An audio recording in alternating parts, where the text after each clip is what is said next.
Assalamualaikum warahmatullahi wabarakatuh. Kami dari Universitas 17 Agustus mau mempresentasikan bagaimana Islam menghadapi tantangan modernisasi.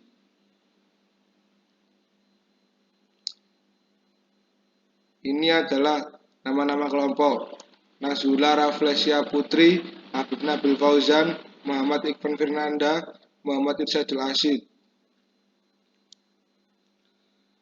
Islam dalam menghadapi tantangan modernisasi. Masyarakat harus memilih mana yang dianggap manfaat dan mana yang dianggap mudarat. Jadi tetap saja ada yang manfaat dan ada yang mudarat. Contohnya dari budaya barat yang kita lihat sekarang. Oleh karena itu, maka umat Islam harus cerdas mengambil sikap di tengah modernisasi yang tidak bisa dilawan. Masyarakat Islam harus menjadi modern, tetapi harus tetap berbeda di dalam koridor ajaran Islam yang selalu mengagungkan terhadap penetapan norma-norma yang selalu berguna bagi umat manusia. Jika suatu bangsa itu menguasai iptek, maka bangsa tersebut dikategorikan sebagai bangsa yang maju. Sebaliknya, jika suatu bangsa itu tertinggal dalam penguasaan iptek, maka bangsa itu dipandang sebagai bangsa yang belum maju atau bisa disebut bangsa tertinggal atau disebut bangsa berkembang. Pertama, bidang seni. Seni merupakan ekspresi kesucian hati. Seni itu indah dan keindahan adalah sifat Tuhan.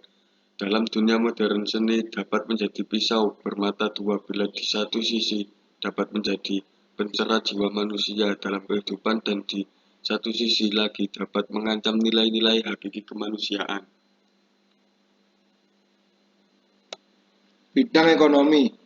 Menurut A.M. Saifuddin, ada 6 pokok perekonomian, yaitu: 1. Barang dan jasa yang diproduksi. 2. Sistem produksi yang akan digunakan untuk menghasilkan barang dan jasa tersebut.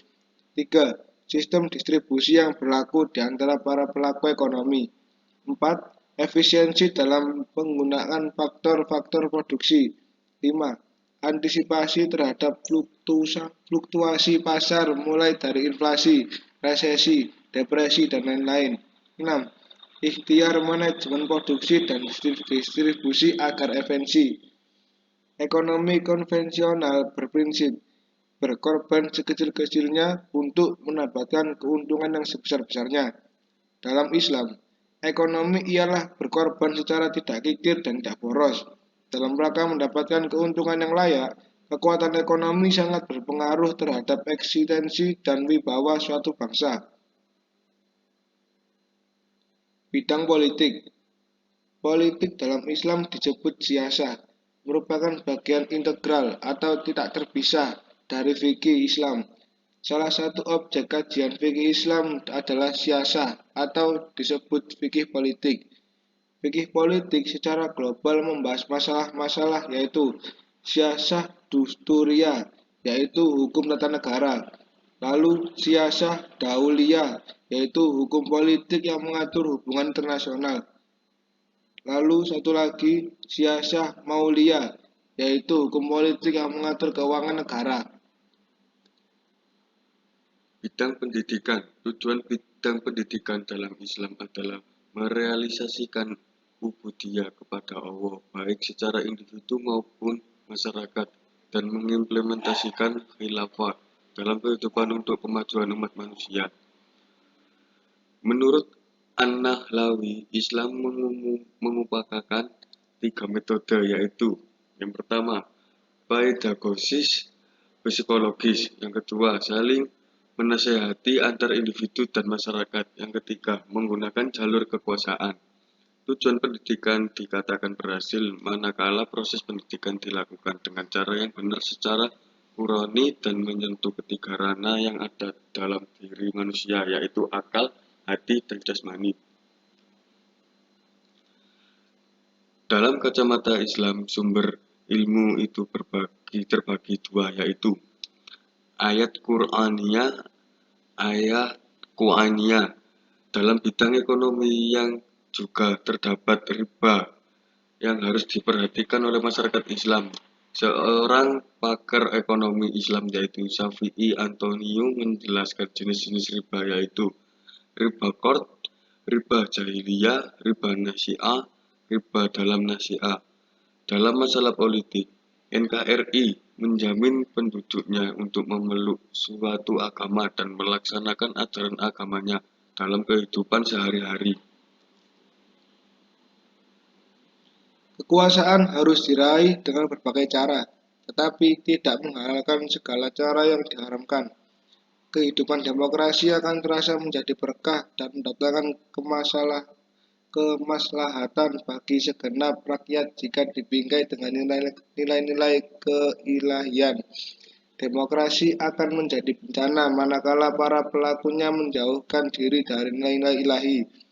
Nilai-nilai ilahi yang terkandung dalam fikih siasah antara lain al-amanah, al-adalah, al-hurriyah, al-musawah, dan tabadul al-ijma. Secara historis, dunia Islam unggul dalam ikted, yaitu pada masa keemasan Islam. Dunia Islam menjadi sangat kuat secara politik dan ekonomi yang didasari penguasaan terhadap ikted secara sempurna di mana terjadi pada masa kekuasaan dinasti Umayyah yang berpusat di Damaskus, Syariah serta zaman kekuasaan dinasti Abbasiyah yang berpusat di Baghdad, Irak.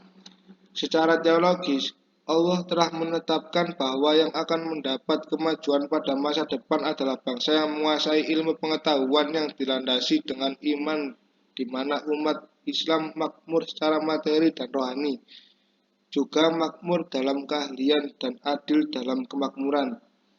Dalam realitas sekarang, yang menguasai dunia secara ekonomi, politik, dan budaya adalah bukan bangsa Muslim, sehingga kemajuan yang dicapai hanyalah kemajuan materi.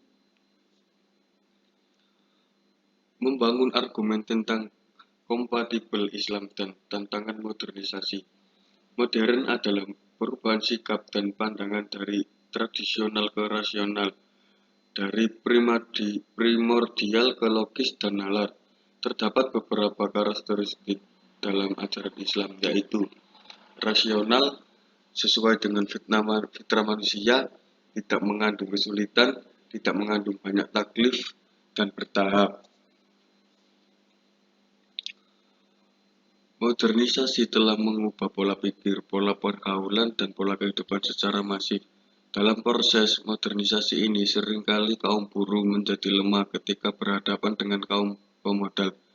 Industrialisasi membuka lapangan kerja bagi masyarakat yang memiliki kualifikasi pendidikan yang memadai, tetapi juga menyingkirkan sebagian masyarakat yang minim pendidikan. Perilaku keagamaan masyarakat yang semula menganggap bahwa silaturahmi penting dan harus bertatap muka, bersuara, bertemu, dan berhadapan secara fisik berubah menjadi silaturahmi cukup hanya melalui mendengar suara lewat telepon, SMS, Facebook, dan Twitter. Islam dipahami secara rasional, tidak sekedar dogma. Menurut Kuntowijoyo, ada 5 program reinterpretasi untuk memerankan kembali misi rasional dan empiris Islam yang bisa dilaksanakan saat ini dalam rangka menghadapi modernisasi. 1.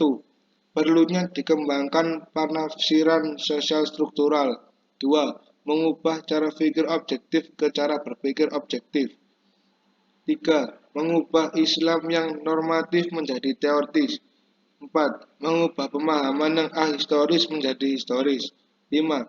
Merumuskan formulasi-formulasi wahyu yang bersifat